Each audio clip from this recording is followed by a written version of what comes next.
Mu mawulire agakagwawo breaking news waliwo kaadi endala ezigabiddwa era ng'olukalala ndukuleetedde ngenda kusomera lisiti ey'abalala abapya abakafuluma nti bano nabo kaadi bamaze okuba nga bagifuna amannya ngenda gakuwa ogenda gawulira mu katambi kano nga sinaba kubanga ngende eyo nyongera okujjukiza nti bano si babaka ba paalamenti.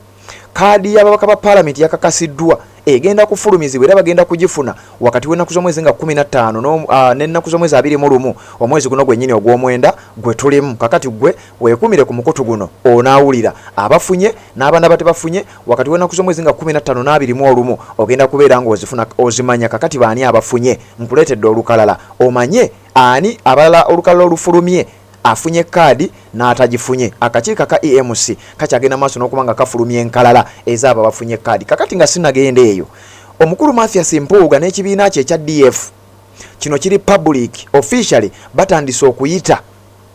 abo bonna abataweereddwa kaadi mu kibiina kya NUP bajje babawo omuti gw'ejjirikiti bagende mu kalulu ka 2026 nga bakiikirira ekibiina kyabwe ekya ADF. Uliriza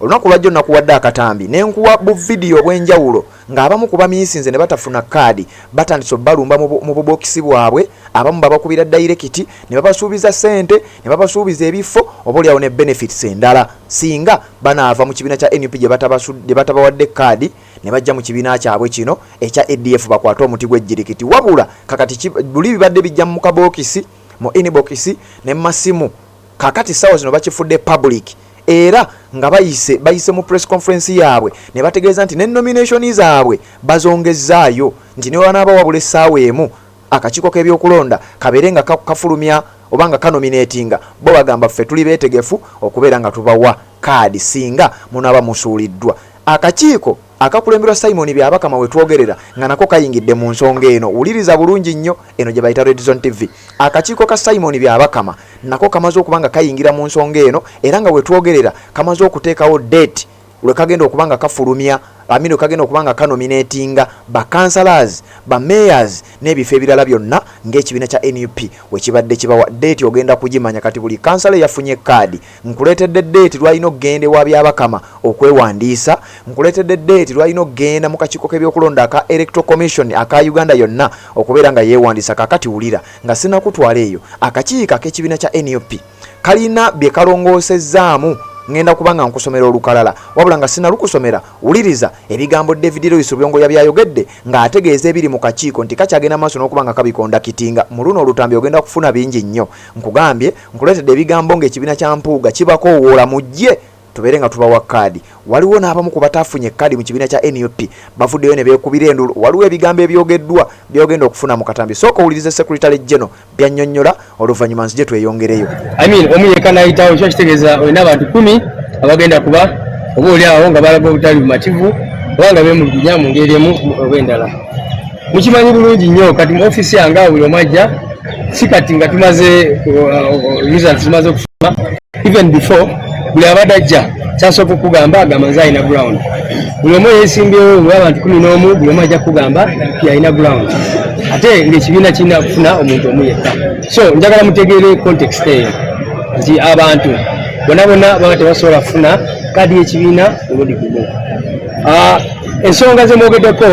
ekisooka mukimanyi bulungi nnyo nti Electoral Commission oba akakiiko k'ebyokulonda kati disorganizinga nnyo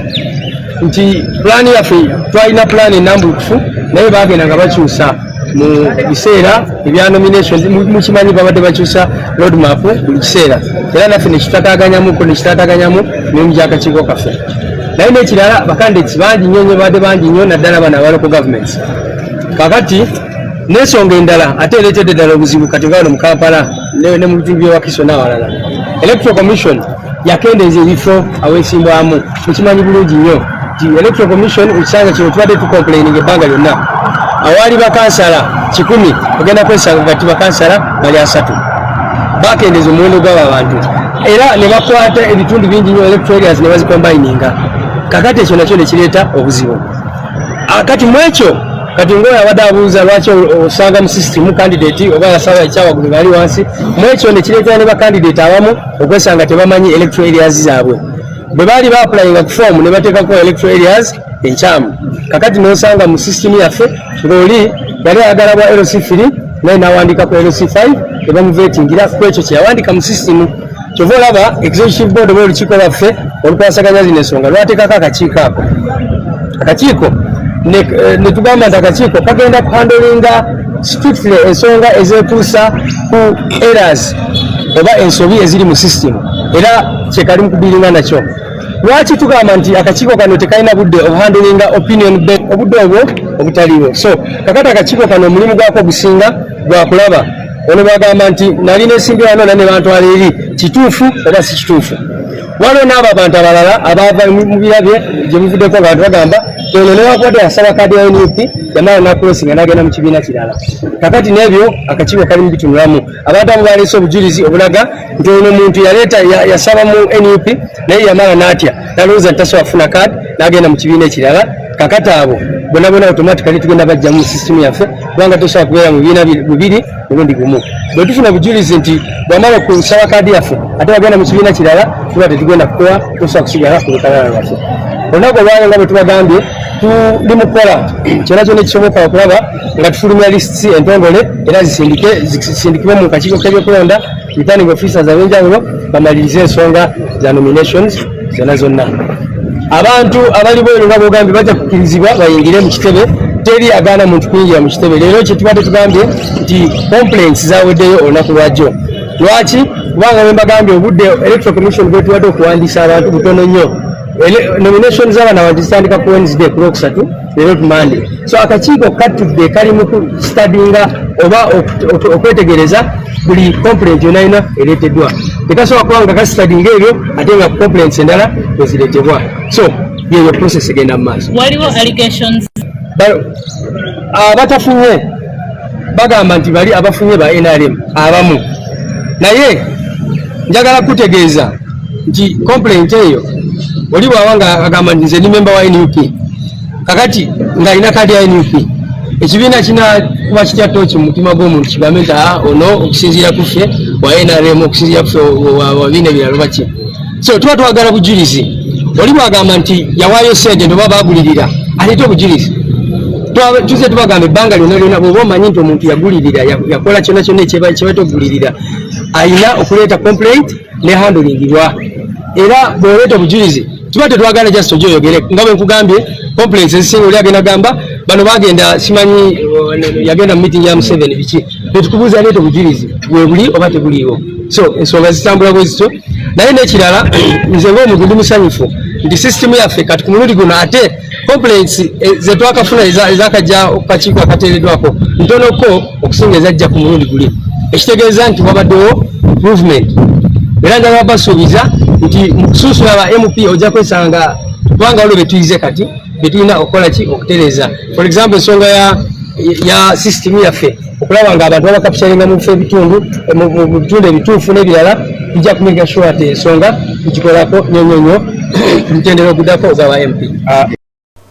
Yes, Secretary General ow'ekibiina ekya National Unity Platform bw'atyo bw'ayogedde ku nsonga ezo. Nkakasa buli abadde ali mu lwokaano nga weegwanyiza ekifo kyonna ku mutendera gwonna kaadi ezaagabiddwa ndowooza obitegedde bulungi nnyo. Bivudde wa Secretary General w'ekibiina ekya National Unity Platform amanyiddwa nga David Lewis Rubongoya. Waliwo aboogera ebigambo bye ngenda okuwa ku nkomerero ya vidiyo eno ogenda kubeera ng'obifuna. Kakati wuliriza Mathias Mpuuga nkugambye oluvannyuma lw'okukizuula nti Simon Byabakama ayingidde mu nsonga eno n'afulumya olukalala. Uliriza bulungi nnyo eno gye bayita Red Zone TV. Sebambulidde Patrick nze ndiwo okuba nga mbikuwa nga 5 omwezi guno mazaalibwa gange era mbalinze ninze mu kabokisi kange ninze waliwo yaŋŋambye nteekewo ennamba ngibaterawo ngenda gibaterawo wansi awo. Kakati wuliriza oluvannyuma lw'akakiiko k'ebyokulonda Uganda Electoral Commission akakulemberwa Simon Byabakama Mujenyi okubeera nti bafulumizza engeri gye bagenda okunominatingamu era gye njagala owulirize oluvannyuma lwa Mathias Mpuuga n'ekibiina kye ekya ADF. Wuliriza kye bakoze. Bagambye nti kaakati oluvannyuma lw'akakiiko k'ebyokulonda okutugamba nti nga nnaku z'omwezi 3 okwosa enkya olwaleero eno wenkoledde akatambi kano ennaku z'omwezi 1 then nga 3 okwosa enkya lugenda kuba lwakusatu bagenda kutandika okunominatinga bali NUP bewadde kaadi. Kaakati bano ne bagamba Mathias Mpuuga ne banne nti kakati Byabakama kakitukoledde kino naffe mujje kati nga sinakuwa katambi k'abampuuga. Wuliriza akakiiko k'ebyokulonda the Electoral Commission kino kyafulumye nga 29 baategeezezza nti nomination of candidates for local government councils elections bagenda ennaku z'omwezi nga 3 paka nga 24 wakati w'olunaku lw'okwosenkya ku lwokusatu paka nga 24 omwezi guno bagenda kuba bafulumya bagenda kuba banominatinga ba candidates aba local government council elections bebaliwa bakansala ba LC5 bakansala ba LC3 bakansala abakyala basentebe abamagombolola LC3 chairpersons basentebe ba district LC5 chairpersons ne bameya omuli bali mwezo n'abalala ba John Bosco Serunkuma Kana Kambata n'abalala Simon Byabakama bakakasiza nti olunaku olw'enkya wulira mu kiwandiiko kyabwe. The Electoral Commission has appointed 3rd September to 24th September 2025 as the period for the nomination of candidates for local government council elections 2026. Okutandika nga 3 olunaku olw'okwosenkya akakiiko ak'ebyokulonda nga kakulirwa Simon Byabakama bagenda kutandika okunominatinga ababaka ba parliament abeegwanyiza ebifo ebyenjawulo naddala ku mutendera ogwa local government elections era muno bameya bakansala n'abalawulira n'essaawa. The nomination exercise will be conducted according to the levels of the LC of the local government councils and shall take place at the respective venues indicated in below during weekdays beginning at 9 a.m. and ending at 5 p.m. on each of the appointed dates. Ngenda kubuulira bagenda kulondera wawuliriza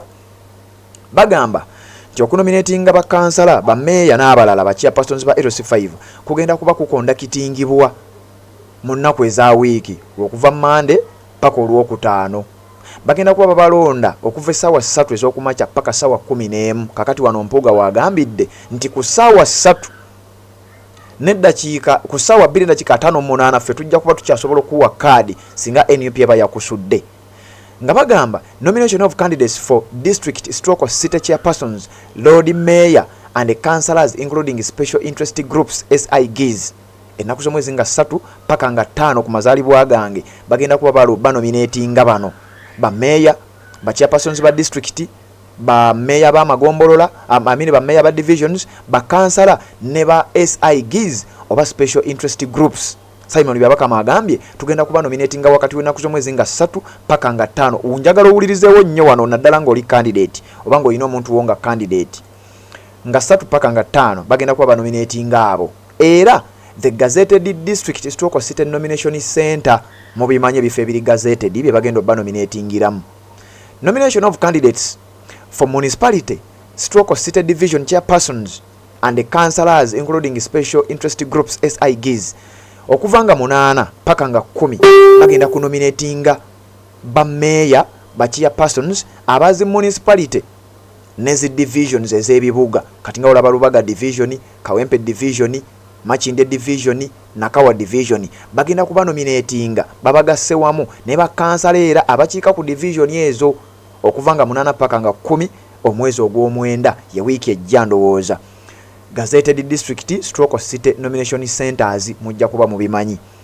okuva nga 11 paka nga 24 bagenda kuba banominatinga ba municipal division chairpersons ba DJ Jacob Mutuuze n'abalala bakansala abakiika ku division ezo municipal division era gazetted district stroke city nomination centers ezo nazo muzimanyi wakati wa 11:24 era lunaku lwe lumu n'abalala baba kugambye kakati ulira Mpuuga kyakoze kasita ategedde nti Simon Byabakama abiyingiddemu n'ategeeza olunaku lwe bagenda okuba nominatinga Mpuuga n'ekibiina kye ekya ADF n'akabonero kaabwe ak'omuti bagambye batya nti gwe wenna ekibiina kya NUP gwe kisudde jangu tukuwe kaadi ate era tujja kubawa kaadi ne ku lunaku olusembayo. The Democratic Front DF has called on aspirants who were dropped or rejected by the NRM and the NUP during their recent vetting and primaries process to pick up DF party tickets. Abampuuga ulira bwe bagambye lwaki sikuwa katambi.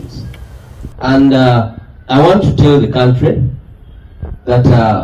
we are going to be nominating candidates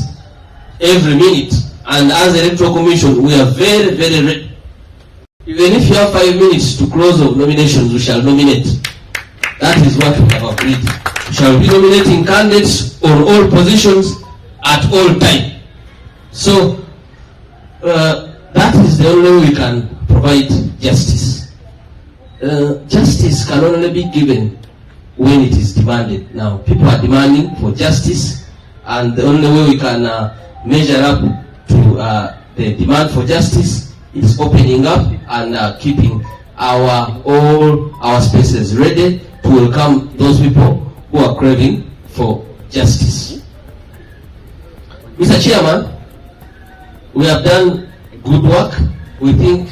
we are just 50% of our target. You remember that the National Executive asked us as Electoral Commission to ensure that we have at least between 2,000 candidates who are nominated on the DF ticket. I want to tell you now that we have so far nominated.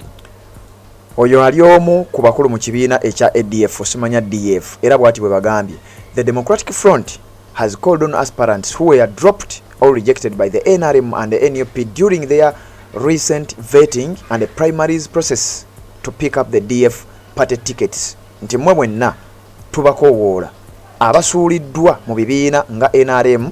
n'ekibiina kya NUP, mwenna abasuuliddwa ne mutafuna kaadi tubayita mujje mufune kaadi y'omuti. Ono nno amanyidwa nga Henry Lubowa, ono nga yekiyapaasoni w'akakiiko kaabwe ak'ebyokulonda, bw'atyo bw'abakoowodde. Naye nkugambye olunaku lwajjo nakuwadde amawulire nga bano babadde babayita mu bubokisi bwabwe mu inbox, wabula kaakati nga bakitadde publicly, kati babakoowodde nga babayita mu lujjudde, ensi yonna ekitegeere nti bano babayise babeere nga bagenda basobole okuba nga babawa tiketi zaabwe. Kaakati wulira NUP egenze maaso n'okuba nga efulumya olukalala lwabo abafunye tiketi. Kaakati njagala nkusomera lisiti eno owulire, bw'oba olinako candidate wo bw'aba taliiko jangu mu inbox tubeere nga tubyogera. Then oluvannyuma ngenda kuwa akatambi k'abamu ku batafunye kaadi nga balina message yaabwe era gye njagala owulirize, ogende mu comment section ombuulire oba bye boogera ddala bigwanidde oba tebigwanidde. Kakati wulira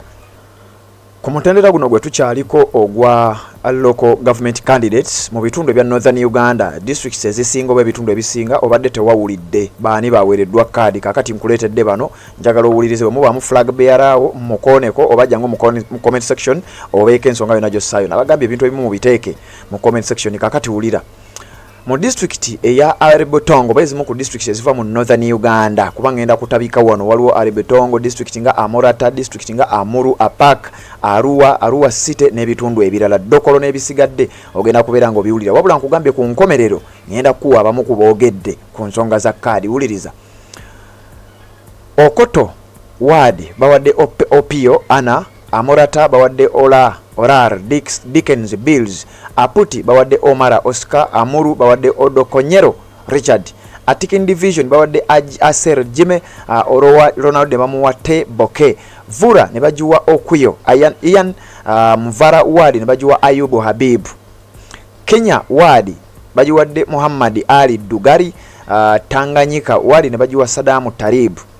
Pangisa wadi ne bajuwa Abuna Justin, Tanganyika wadi ne bajuwa Maria Abudu Juma, Arua Central Division ne bajuwa Kato Yasi Osman, Bura wadi ne bajuwa Okatre Godfrey. Gana namanya ga Northern mujja kunsonyiwa mazibu muko naye nga nina okugabawa. Ariwara ne bajuwa Atibuni Boniface, Aivu ne bajuwa Aivu Division East ne bajuwa Agatre Wahibu Mambo, Dokolo ne bajuwa Okero Martin, Ogwichiri ne bajuwa Onoto Alere Fred, Abarag ne bajuwa Obuwa Patrick, Alenga ne bajuwa Okwo Richard. Abamanyi Alengwa eno biri mu Dokolo North County eyo mumanyiyo, mujjukira bye twabawe byali biri Dokolo. Eastern Ward ne bajuwa Okenge Andrew, Adanyeko ne bajuwa Okambo Jime, Omwama ne bajuwa Abira David, Okwalongweni ne bajuwa Arau Denish Romeno. Tuli mu district eziri mu Northern Uganda Dokolo n'ebitundu ebisigaddewo. Kakati wulira listi ekyagenda maaso si mpanvu nnyo eno naye njagala tugiyiteeyitemu. Dokolo North County angenda kusoma ndowooza amannya wano lukwakwayo, ewali ebitundu nga Aswa County, Dokolo South, Chua East County, waliwo wano Chua West n'ebitundu ebyeyo sides eyo Lango Gulu, biki byonna kambi kusobere rumu kusomere mannya. Waliwo Okero Steven, waliwo Martin Ojoko, waliwo Ekie Jennifer, waliwo Odongo Walter, waliwo Onoto Erere, waliwo Okero Samuel Sebbi, waliwo Otochani Dick, waliwo Oton Benson Odera, waliwo Banya Kenneth, waliwo Popo, waliwo Ongom Innocent, waliwo Kanak Bire Felix, waliwo Okero Patrick Anywar, Oroma Charles, Olanya Gilbert, Oranya Richard, waliwo Madeke Binlad, Odongo David, Akena Moses, Opoka Bosco, Amoni Agnes, Oneni Charles Sali, Olonye Isaac, Komakech Brian, Anyonde Gui Stephen, Akirokani Mase, Oneka Robinson ne Tabu Moses, Ekitigumu municipality. Kakati awo tukyagenda maaso nkugambye olukalala siruwanvu naye gano njagala nga yiteeyitemu then oluvannyuma nkuwa katambi ke nkutegeezezza tukyali mu Northern Uganda. Wano waliwo Kitgum municipality, Ochaya Charles, Onekani Richard, Okero Sharon Eve, Ojoko Dennis, Ojoko Frederick, Apongo Harriet, Musa Dennis, Ejanga Sandra, Deniro Kemis Muhammad, Obere Alex, Odoyi Loni, Opio Bone, Okero Jafari Hassan, Odur Dennis, Otim Hope Aber, Odiambo Tom, Okero Dennis, Obongo Salim, Nabwami Faima, Nabwami Faima. Onono ali mu Lira West Division District oba City Woman Councillor Lira West Division A. Ojoyi Kefa, Adrico Freddy, Ojo Bill Joel Toko, Matuga Hilary, Logos Mark, Jakisa Norbert, Okoth Sekodo Oboka, Ongomu Beni, bano nabo baweereddwa kaadi ekibiina kya NUP mu bitundu ebyo. Kakati abalala anja kubanga mba kusomera mu listi eddako kugamba listi eza Northern Uganda tebabadde bangi nnyo naye mbadde nina okubeera nga mbakuwa. Kakati njagala owulirize bulungi nnyo. Waliwo abamu ku balina complaints zaabwe ku nsonga zino zennyini ze tuliko eza kaadi ekibiina kya National Unity Platform naye teweerabira kaadi y'ababaka wakati w'ennaku z'omwezi nga 15 n'ennaku z'omwezi nga 24 zigenda kubeera nga zigabibwa. Kakati wuliriza Bukenya Moses Waiza abadde ayagala kaadi ku bwalodi kansala mu bitundu eby'e Kawempe saidi eyo bwayise n'ebitundu ebirala ebiriraanyaawo. Kakati alina obubaka bw'atadde njagala obubaka buno mbukuwe nga sinaba kumuleeta era nga sinaba kubako comment eri awo gye nkola bw'ati bwe yagambye ku nsonga naye jjukira nsoose kuwa katambi nga Secretary General w'ekibiina kya NUP alina byannyonnyola. Kakati wuliriza ono naye Waiza bakuyita okuva mu kalulu nga gwe bagamba okuva mu kalulu balina information yonna emala kubanga buli kimu ebintu bye tubadde tukola mu bantu b'e Kawempe South tubadde tubikola kyere. Njagala abantu b'e Kawempe South bonna babeereko wano bagenda kunjulira nti tubadde tukola emirimu gyaffe ku ground egy'e Kawempe South era abantu b'e Kawempe South njagala baveeyo obudde buno bababuulire ki ekiri ku ground kati obudde buno e Kawempe South gye twogerako. Waiza we yabadde yeesimbye, Waiza we yabadde yeegwanyiza. Era njagala okusaba ekibiina kyaffe mu bulungi wetuba nga tugamba tulwanirira rule of law era nga tulwanirira demokrasiya. Ekibiina kyange kiveeyo kijje kireete kyogere naddala ngenda kwogera nnyo ku by'e Kawempe South kyogere ku candidate gwe bawadde kaadi mu kifo kyange kyenabadde njagala kyenabadde neegwanyiza kyetwabadde twegwanyiza abangi nti yansinze eki kubanga era buli muntu ne ku ground ali mu kwebuuza omuntu gwe wawadde tiketi yani abantu tebamumanyi totally. Omuntu gwe ono omuntu kaadi nga talina yadde na waava nti olwogamba nti wano omusajja alina political base yeno naye nga nejava gye yapangisa eri mu bwayise tu abantu ne we bafa omuntu naafa mu kyalo mwosula ne bakuma olumbe n'otagenda yadde kubeerako ku lumbe yadde okuziika yadde okukoku bino bye bakwata abaana mu ghetto abantu b'omubwayise bali wano wabanga yali agenzeko ku poliisi yonna nga bakutta abaana bino bye bakwata mu ghetto n'agenda nti okulwanira okujja abaana abo mu kkomera. Waiza bino mbadde mbikola nga sibikola mu constituency y'e Kawempe South yokka nga mbikola mu ghetto zonna kubanga twazimba kye tuyita ghetto structures ezaffe eza nobu era buli ekigwawo abaana ba ghetto nga bankubira. Njagala babboyi bange bonna abalaba live nabo mu ghetto muveeyo munnyonnyola abantu bano bye tubadde tukola mu ghetto ate era nga tetubigenda koma woza nemba nina ekifo nemba sikiina ngenda kusigala nga nkola ebyo bye mbadde nkola ngenda sigaza obuvunaanyizibwa bwange nga mbukola mu ghetto kubanga mu ghetto ffe twebeererawo abakulembeze abasinga tebatumanyira tebatwagala tebagala manya na bye tulina naye soge nkulu je njagala okwogerako mu kibi njagala twogereko mu tokube mu tochi nti we tuwanira rule of law we tuwanira freedom of speech lwaki ate tulemesa abantu okwogera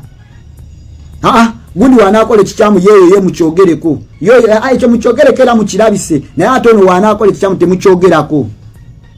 bakyo mukirikkirire ekikyamu kibeera kikyamu n'ekibi kiba kibi nze Waiza ekyandeka mu struggle nalina okunyigiriza kwe nalaba okwali kukolebwa gavumenti eno nga si kutuufu era nendaba nga bwe tunaabeera ne pulezidenti waffe Robert Kyagulanyi Ssentamu tugenda kutereeza bingi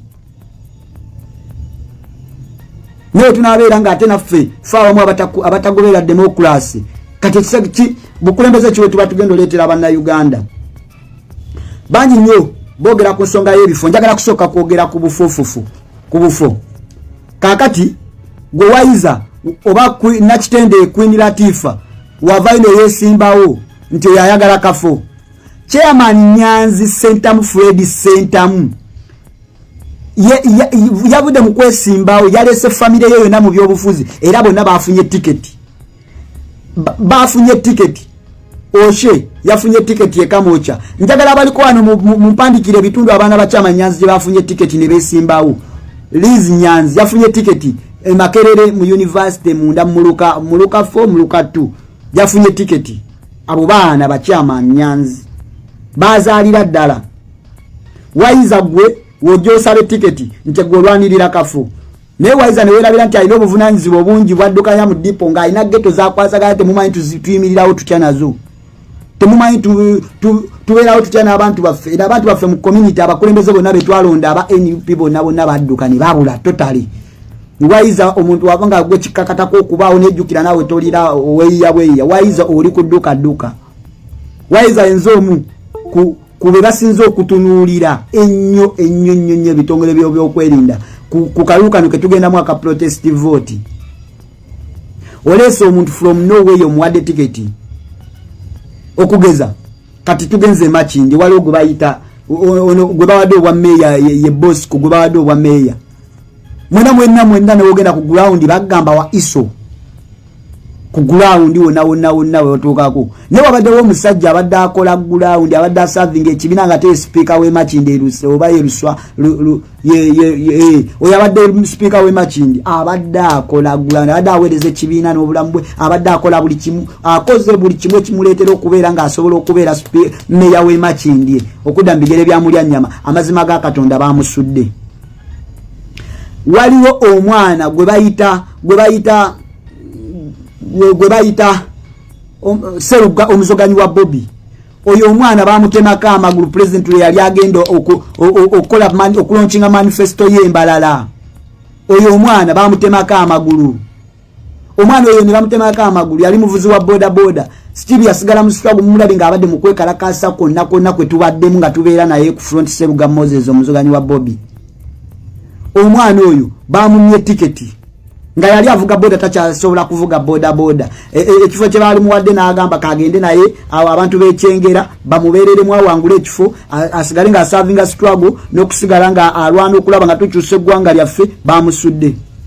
kabadde kakwate ekyokusuula abantu abaddala era plan kye yabaddewo okusuula abantu abaddala bemulaba nga tugamba tugenda mu kalulu akatali ka bulijjo akalulu ak'okwenunula kyabadde kitegeeza ki kubanga nze ngamba wekuba nga tugenda mu kalulu k'okwenunula tuleke okutunuulira obuvunaanyizibwa bw'ebifo by'obwa kansala oba eby'obwemupye bw'obwa meya soke tutunuulire ki oyo aliwo kyasobola okukola kubanga batugambye Bobby Giant tabadde na kapasite esaanira kuba meya w'ejjinja gy'abadde yeesimbye naye ng'ate nze ndaba Bobby Giant waba abadde talina kapasite esaanira kuba meya w'ejjinja abadde asobola okukomandinga Busoga ng'ali mu kapasite kuba omuwakadde oba omufu omuwadde bwa komanda ekyo kye kyali badde kiraga nti kati omuntu bakwadde oli full komanda Bobby Giant yali badde asobola okukomandinga Busoga naye gwe bagiwadde gentleman ddala tugenda mu kalulu ka protest vote ako kwekalakaasa njagala twogere mazima reality Deni City mukimanyi bulungi nyinza okuba nga nze mbadde nyina obutakkaanya bungi nnyo na Deni City naye mbadde nzikiriza nti Deni City okuba komanda ng'abadde asobola okuba komandi asobola okukomandinga n'ateekawo embeera awo mu kawempe nnoosi mukawempe nosi manyi bulungi kye kyabadde akisobola neka kigendererwa ki ekyokujjawo abantu abo abaddala abali strong ne mubasuula ogenda ewakiso Nasifu Najjoy ye speaker wa Wakiso ye yakulemberamu bakansala okubatwala wa Museveni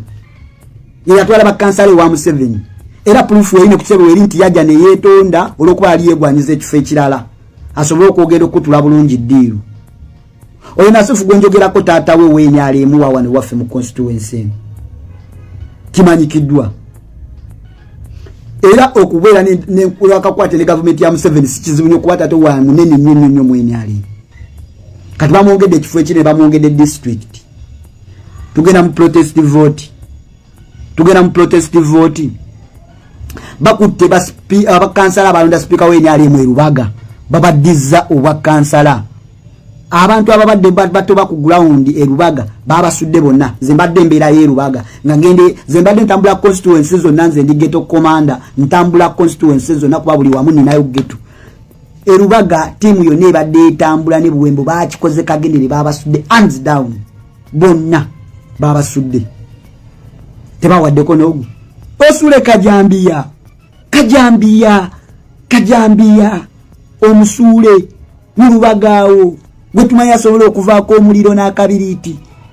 ddala utugenda mu protest vote bino nabagambe size kubasanyusa nzize kwogera ali atanasobola bitegeera abitegeere kati we tuvaawo wayiza gwe oyagala ekifo ky'okwesimbawo ako kafofofo oyagala kafofo mwesemanda muveeyo mwogere tuwetuwa tugenda mu kwenunula nga kuno kwenunula kwe tulimu nedda kubanga kati nze wayiza kituufu okwesimbawo sisobola obutesimbawo naye nyenda kubeera front era nja kuba komanda mu bigendo baawo webiti wayiza bagenda kunkimanga mwanga bakutwale mu safe house bakutokyalinge bakusibe bano kutta bakutte nga bawo omuntu yali relaxinze abantu fe twanoonyeza abantu mu kalulu akawedde n'amaanyi gaffe okulaba nga bonna bawangula era bonna bamala owangula bakolawo ki nga tumaze okuwangula akalulu bonna betwasimbawo bawangula ne tiketi zaffe mukaseera nga tuli mu kudimandinga obuwanguzi bwaffe president waffe tebamulangiridde bakansala bo baali eri nga balonda speaker weeni ali mukaseera nga tuli eri tulwanirira obuwanguzi bwaffe tebalangiridde president waffe awangudde kalulu bannabyabufuzi baali eri nga bakutula ddiiru na Museveni mukaseera nga tuli eri tulwanirira obuwanguzi bwaffe bampuuga nga bo baali eri na Museveni bamubalira kiddako gujja wasobola okuneutralizinga abo abagenda okuba solidi basegirinya mu biseera ebyo kati lwaki oleeta bannabyabufuzi n'oleka abaana abasobola okugamba nti kati wemba enze komanda w'ekawempe kati wane Manduso weva kubanga manyi abo abaana Bobby Giant yalikoze nnyo okulaba nga Manduso etandikira Busoga Deniste yalikoze nnyo okulaba nga Manduso etandikira Kawempe Nosi Kajambia yalikoze nnyo okulaba nga Manduso etandikira Rubaga Waiza yandikoze nnyo kwate Waiza abadde tasuktakoma kuba wa Kawempe South ekyo mukimanyi bulungi Waiza si wa Kawempe South Waiza nina abantu mu ghetto ezenjawulo zonna era nga mugenda okuzira abanga tutandise kuba tugenda simbula ne kati gomala okuba Waiza goloza bana abaana ba commanding abawulira ki era abantu abali ku ground abantu bali mu kwogera ki eyo abantu bali mu kwogera biki naddala kuba manyi ekitebe kibiwulira kuba ekitebe kiri mu constituency Waiza gyavaamu ate Waiza tali si wa constituency yokka Waiza asuka ku constituency eyo yonna gye batambulira Waiza erinnya baliwulira abantu boogera biki tugenda mu kalulu ka protest vote tugenda kujjako Museveni na Kibuli nze kibuzo kingamba tugenda kujjako Museveni na Kibuli nga abantu baddala bonna babasudde abantu kwe twalisibidde ne tugamba nti bano we bali bano basobola oteekawo embeera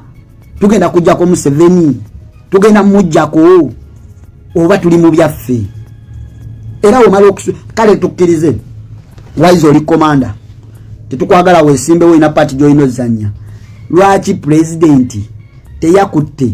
teyakuze nga president wabe na kwamanyi na kitende Queen Latifah amumanyi Bobby Giant amumanyi Dennis amumanyi Waiza amumanyi Seruga amumanyi Bakajambia abamanyi n'abaana abalala bangi nnyo bafutu soja abamanyi yali sose n'abayita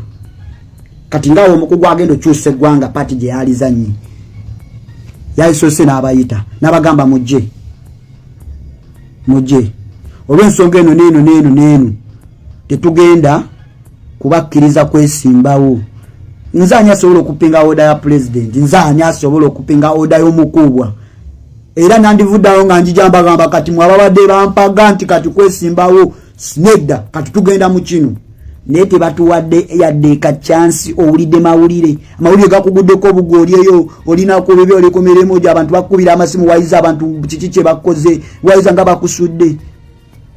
esogeza bayagadde kufulumya byaddala. Omanyi waliwo ekintu lumbuye byayogerako ne mubizoleya. Lumbuye yagenda n'abagamba waliwo program y'okuwamba ekibiina kya National Unity Platform era program eyo yalimu bampuuga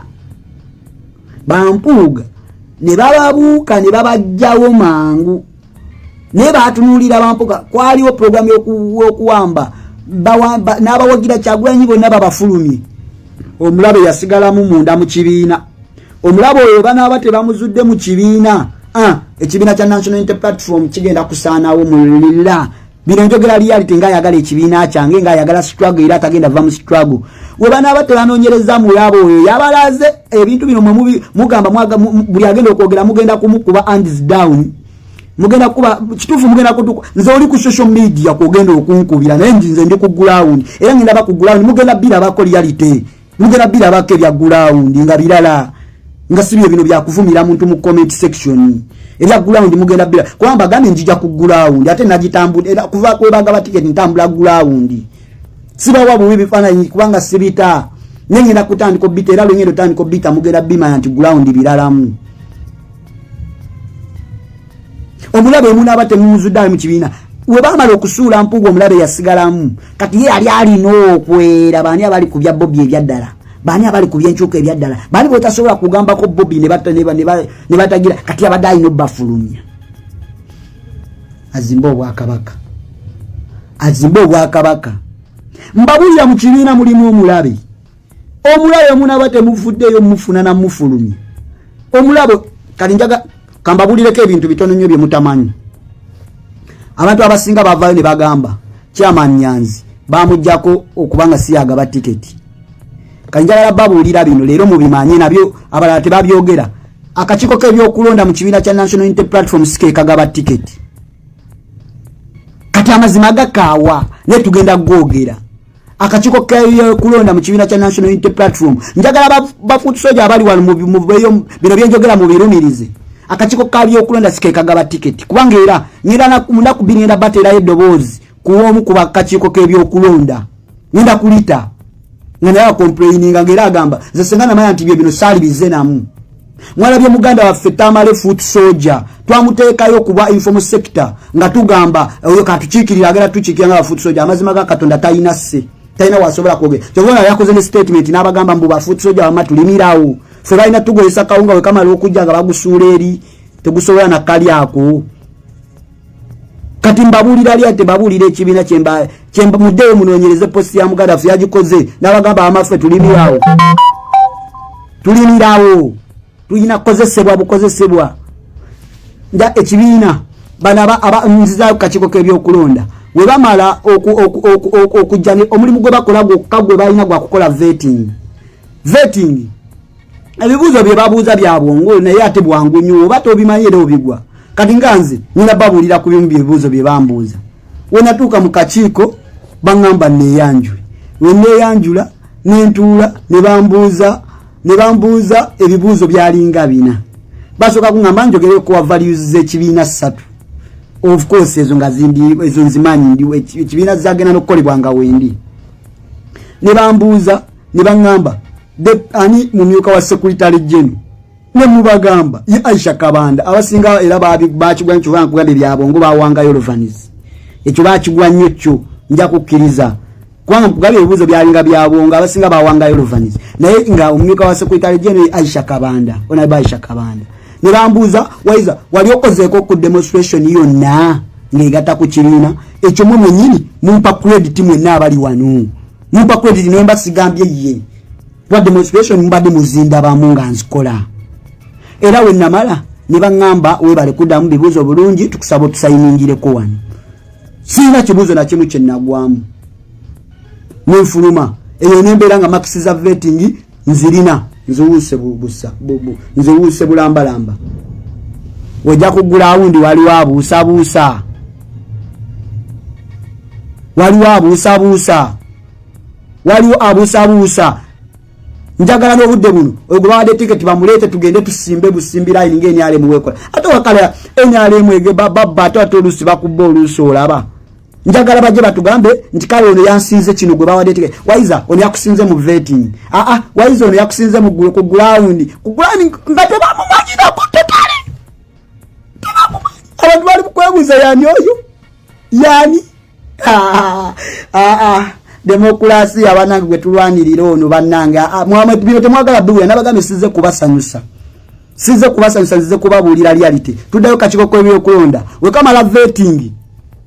kakwata ebintu ebyo ne kabikwasa Secretary General n'abitwala mu lukiiko olukulu abantu abasinga gye mugambira nti Nkyama Nyanzi bamujjako obuyinza obugaba kaadi kati luno olukiiko olukulu lwembagamba lwe lugaba tiketi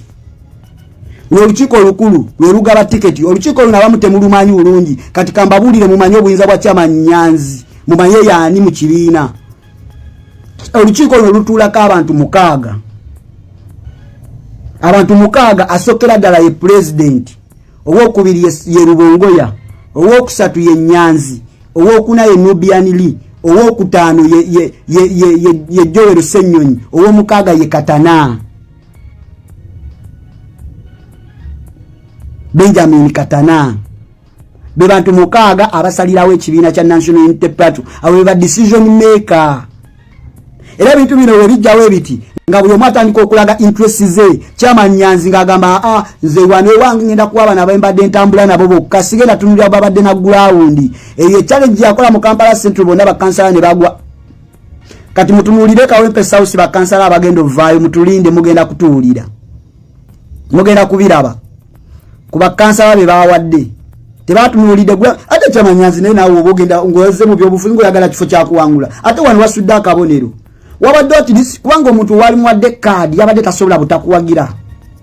lwakuba nti wadde babadde baagana tutambula walize ku ground nononya kati nosuula Alice Nancha ngungo oyagala bwa MP nosuula Alice Nancha Makerere mu Mulago 2 mune Mulago 3 nosuula Alice Nancha mu Mulago 3 alina ground abantu nga bamwagala kulomba mwagala nga mwana waabwe bamwagala nga omuntu abadde ajabeera mu bizibu byabwe mu bintu byabadde bakola oyo mwana gwe mwalaba eyasonda ssente mu bantu ba bulijjo nazireeta ku kitebe munabe ofuzi kyali asobola okugenda nasonda 1,200 ku ssente za fundraising bazimuwa ne bamwesiga oyo mwana yasonda ssente ne bazimuwa nazireeta ku kitebe bamumye tiketi nga ate abadde abantu bamwagala nnyo Nkyama Nyanzi obadde okimanyi bulungi nti Katwere n'osuula Katwere mu Makerere wanu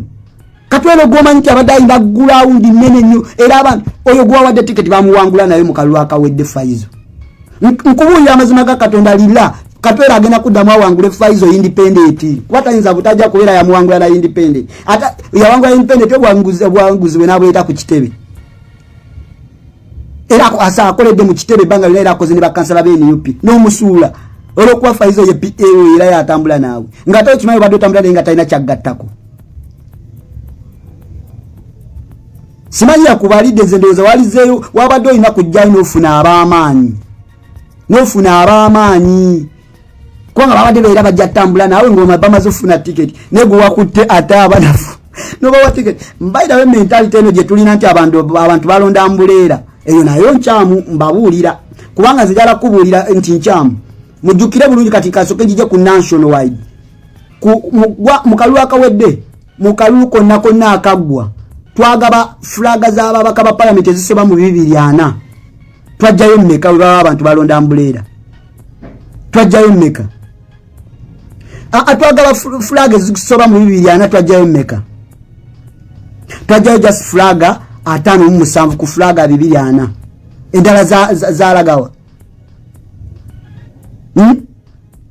mentality nkyamu gye mulina nti abantu balonda mbuleera tuveeyo njije wano mu constituency wenyini wetuli kati njije kunzize ku mutendera gw'obwa kansala ngenda kumenyera emiruka gino tulina Mulago 1 erimu bakansala babiri bonna b'NRM wova mulago 1 nogena mulago 2 erimu bakansala basatu kansala omu wa NUP babiri ba independent nkulaga nti abantu tebalonda ambulera nga wokirowooza tugende mu mulago 3 erimu bakansala basatu babiri ba ambulera omu wa NRM nkulaga nti abantu tebalonda ambulera nga we mukirowooza omuntu bamulonda nga muntu n'amaanyi ge galina na kwagala kwa ine eri abantu tugende mu Makerere 1 mulimu bakansala babiri omu wa ambulera omulala wa independent ate wa ambulera naye omukimanyi omu kubagende wa M7 era teyakomyeyo ya independent bayagenze mu kibiina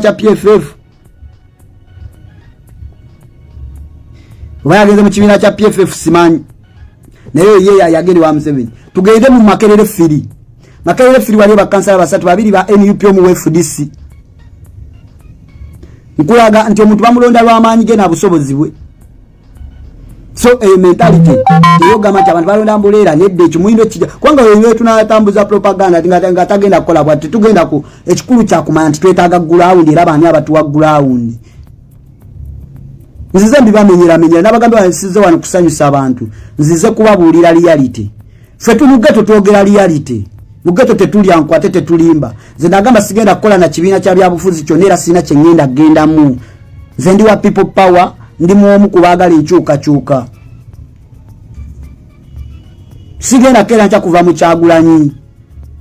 wabula Kyagulanyi kyejalo mugamba amanye nti alina abamubalira obubi bwali kululi olukiiko olw'ennamulaze olukiiko bobe obuvunanyizibwa nti buli omu talina kulumba munne buli omu decision ye gyalese tugitwale nga nkulu ate nezijja nga zigenda kukosa kati mugenda kukola mutya ku nsonga ya Kawempe South naddala ku MOP eyo nayo nsonga nkulu mugitunuulire tuddeyo emakindye mwalonze wa iso oyo y'omu kubazzenga bannange oyo ngenda kumukolera video yiye ngenda kujja mwogereko w'emakindye ngenda kumukolera video yiye nyenjagadde bakyali bange bagambe nti ensonga enkulu waiza wasabe kifo tekitegeeza nti yayi azerwa akafu kubanga abakulu bonna nabo mubalabye basabye ebifo bonna olukiiko olusalirawo ekibiina omuntu omu ateesimbyeyo okusaba kifo ye Benjamin Katana naye abasigadde bonna baagala ebifo okuli Rubongo okuli Nyanzi okuli Nubianiri okuli Joel Lusenyonyi bonna bali mbifo basaba bifo be bali badde bakomanda abasooka ti Rubongo ate alisabye kafu wekaba kafu nga tugenda kukolera mu gavumenti ya M7 teyali bisabye yalize nange nemulabirako nebakyakulabireko laba Rubongo yatasabye ekifo kyama